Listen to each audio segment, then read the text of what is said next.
یہ بھی ذرا بتائیے گا کہ اب ہماری جو پاکستان کی جو ایک پاپولیشن کو اگر ہم ڈیوائڈ کریں تو خواتین بڑا حصہ ہیں، اور خواتین کی وہ کنٹریبیوشن نہیں ہے اکانومی میں بیکاز آف ویریس فیکٹرز. کچھ اس کی ظاہر ایسی وجوہات ہیں جس میں ہم خواتین کو اس حوالے سے مورد الزام نہیں ٹھہرا سکتے.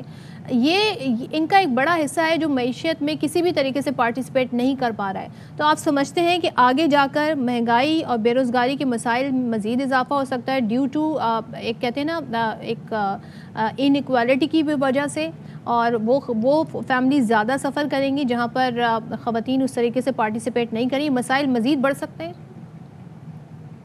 معیشت کی بات کرتے ہیں تو اس وقت پاکستان میں کوئی 25 سے 30% ہماری آبادی جو ہے وہ خطۂ غربت سے نیچے زندگی بسر کر رہی ہے. اور تحقیق یہ بتاتی ہے کہ وہ خاندان جن میں کفیل کی تعداد کم ہو، یعنی چھوٹے خاندان، ان میں بچت کے مواقع زیادہ ہوتے ہیں. اور جب انفرادی بچت جو ہے وہ قومی بچت میں شامل ہوتی ہے تو اس سے معیشت میں بہتری آتی ہے. اگر ہم اپنا موازنہ بنگلہ دیش سے کریں تو بنگلہ دیش میں جو اس وقت انفرادی بچت کی تعداد ہے وہ 25% ہے، جبکہ پاکستان میں یہ صرف 10% ہے. تو جو موجودہ آبادی ہے پاکستان کی، اس کے مطابق جو ہمارے قدرتی معدنی وسائل ہیں وہ کتنے کم ہیں، اور انہیں بڑھانے کے لیے حکومت کیا کر سکتی ہے؟ اگر ہم سب سے پہلے آبی وسائل کی بات کریں تو 1951 میں فی کس پاکستان میں جو پانی کی دستیابی تھی وہ تقریباً 5000 کیوسک تھی، اور آج وہ کم ہو کر صرف 800 کیوسک رہ گئی ہے. اسی طرح سے دیگر وسائل، معدنی وسائل کی اگر ہم بات کریں تو ایک وقت تھا جب پاکستان گیس کے ذخائر میں خود کفیل تھا، اور اسی طرح سے اجناس میں بھی. لیکن آج صورتحال یہ ہے کہ ہمیں گیس بھی اور اجناس بھی درآمد کرنے پڑ رہے ہیں. تو اس لیے بہت ہی ضروری ہے کہ ہم اپنی آبادی کی جو بڑھنے کی رفتار ہے اس میں اس طرح سے کمی لائیں کہ وسائل اور آبادی میں توازن پیدا ہو. توازن بڑا ضروری ہے جی کسی بھی ملک کی معیشت اور اس ملک کی جو ہے معاشی ترقی اور سماجی ترقی کے لیے. Thank you so much doctor Ali Muhammad ہمارے ساتھ تھے، گفتگو کر رہے تھے، اور یہ وہ اہم مسئلہ ہے جس پر توجہ دینے کی ضرورت ہے. جس طریقے سے ہم دیگر ایشوز کو ہائی لائٹ کر رہے ہیں تو آج کا دن صرف تقاریر سیمینارز تک نہیں رہنا چاہیے، کچھ اس پر کانکریٹ سٹیپ بھی لینے چاہیے. تو اس وقت آپ کو ایک بار پھر اسلام آباد لیے چلیں گے جہاں پر تقریب کا انعقاد جاری ہے، اور صدر مملکت ڈاکٹر عارف الوی اس وقت مخاطب ہیں. ابھری ہے. اچھا، اس حوالے سے میں یہ سمجھتا ہوں کہ بدھسٹ مذہب اور کوشش امن کی دنیا کے اندر، دیکھو ایک تو امن ایسا کہ جو دنیا کے ساتھ اور ماحول کے ساتھ انسان کا امن ہو، پھر دوسرا ایسا امن جو انسانوں کے درمیان تعلقات کا امن ہو، یہ بھی بہت ضروری ہے. اور اس میں مذاہب نے بڑی جستجو کی ہے. اور اتنی پرانی دیکھیے سویلائزیشن جو ہے، تہذیب جو ہے، وہ 5 دریاؤں سے نکلی، اور بھی جگہوں سے نکلی مگر 5 دریاؤں سے نکلی، جس کے اندر دریائے سندھ، انڈس ویلی سویلائزیشن بہت پرانی اور بہت ریمارکیبل سویلائزیشن ہے، جس کے اندر گندھارا بھی آتا ہے. انڈس ویلی سویلائزیشن، یہ گندھارا کا جو موجودہ کیفیت ہے سوات کے دریا کے ساتھ بھی چلی. کیوں دریاؤں کے ساتھ چلی؟ پھر میسوپوٹامیا، ٹائگرس اور یوفریٹس کے ساتھ میسوپوٹامیان سویلائزیشن نکلی، پھر دریائے نیل کے ساتھ ایجپشین سویلائزیشن نکلی، پھر یلو ریور کے ساتھ چائنیز سویلائزیشن نکلی، اور امریکہ والے کانٹیننٹس کے اندر ایمیزون کے ساتھ، ایمیزون دریا کے ساتھ وہاں کی سویلائزیشن نکلی. تو دریا کے ساتھ سویلائزیشن نکلتی تھی کیونکہ دریا رومی کی زبان کے اندر دریا بڑا فراخ دل ہوتا ہے، وہ یہ نہیں دیکھتا کہ کس کی زمین کو سرسبز کر رہا ہے. تو دریا سے فراخ دلی ایک کی کیفیت ہے کہ دریا کے ساتھ وہ ایگریکلچر اور فارمنگ اور یہ سب کچھ چلتا رہا. تو دریاؤں کے ساتھ نکلی. زرتشتی کتابوں کے اندر یہ لکھا ہوا ہے کہ اہورا مزدا، یعنی زرتشت نے جو نام رکھا خدا کا وہ اہورا مزدا رکھا. تو زرتشتی کتابوں میں لکھا ہے کہ اہورا مزدا نے جو دنیا کی خوبصورت ترین جگہیں بنائیں اس میں گندھارا